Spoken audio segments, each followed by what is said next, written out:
Paladins wore armor of metal plates, so it could not have been them either. They were probably somewhat higher ranked soldiers or colleagues, squires. Squire Neia Baraja.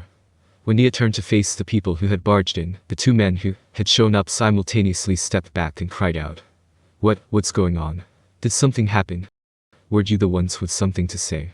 Neia thought as she replied. It's been a while. That's the usual reaction. No, maybe it's a little more than the usual reaction. These two people were also squires, and they had been trained alongside Neia.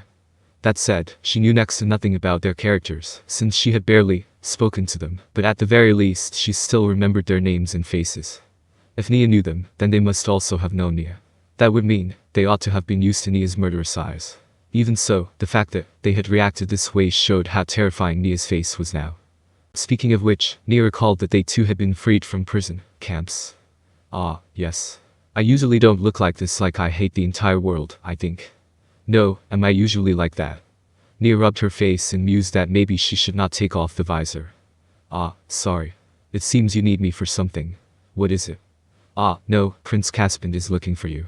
Please report to him right away. Prince Caspen. Why was he looking for her? She had a few ideas, but she did not know which one was correct, so all she could do was pray that he was seeking her out for good reason. I understand. Please tell him I'll be coming right away. However, they did not look like they were leaving, even after she had given her answer. It puzzled Neia. What is it? Is there anything else?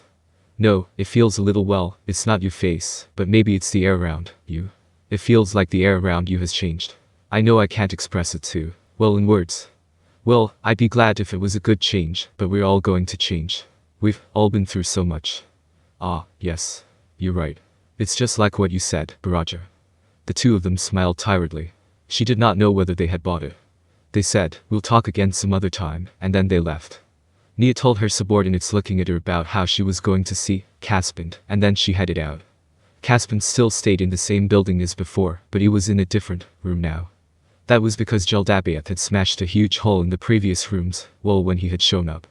Nobody stopped her on her way to the room, even with her visor on, and she reached it with no problems. During this time, nobody had asked her to leave behind the bow on her back, either. There was no telling if it was because they trusted her, or because they were mindful of the fact that the bow had been borrowed from the Sorcerer King. Prince Caspen, this is Squire Neia Baraja reporting. Caspen was sitting inside the room, and two paladins stood beside him. Remedios and Gustav. Neia immediately fell to one knee. I'm glad you came. We've been waiting for you. That's fine. Don't worry about it, just stand up.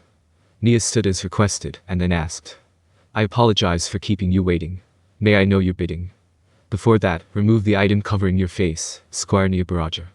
Those matter-of-fact words came from Gustav. Common sense indicated that she ought to have done so. Yes. Please forgive me. After Neia removed her visor, Gustav's eyes whitened slightly.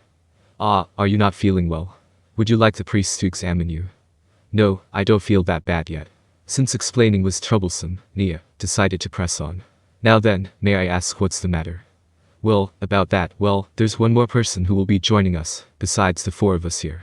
I'm going to get them now, so don't be too shocked, alright? She could see a look of distaste on Remedio's face from the corner of her eye. If it could put a look of disgust on the captain's face, it was probably related to Jeldabaoth.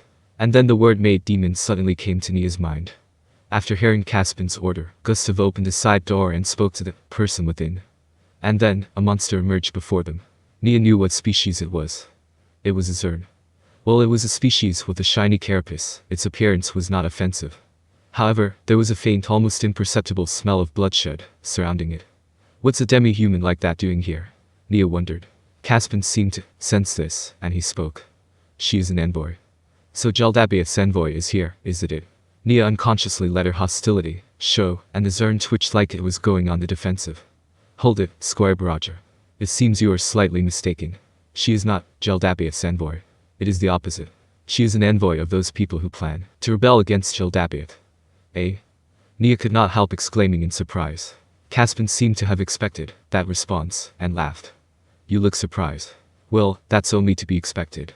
Surely you didn't expect anyone to rebel against Jeldabaoth's subjugation of the demi-humans, did you? However, there are people like that. According to the envoy Dono, not all demi-humans serve Jeldabaoth wholeheartedly. For instance, these Zerns. There are other species like the Zern who have no choice but to help Jeldabia because their ruling class, their royal family was taken hostage. What they want is to rescue those hostages. Precisely. Neia had never heard that female voice before, and it startled her. She looked around the interior of the room. Finally, just as she was about to go no way, her eyes landed on the Zern. That voice would have sounded perfectly fine, coming from a human being. From where on its repulsive body did its human-like voice come from? Was this a special ability of the Zerns, or was it a kind of magical power? The city you humans call Kalinsha, which is 5 days' travel to the southwest, holds someone important to us. We ask that you save him. Neia conjured up a map of the Holy Kingdom in her head.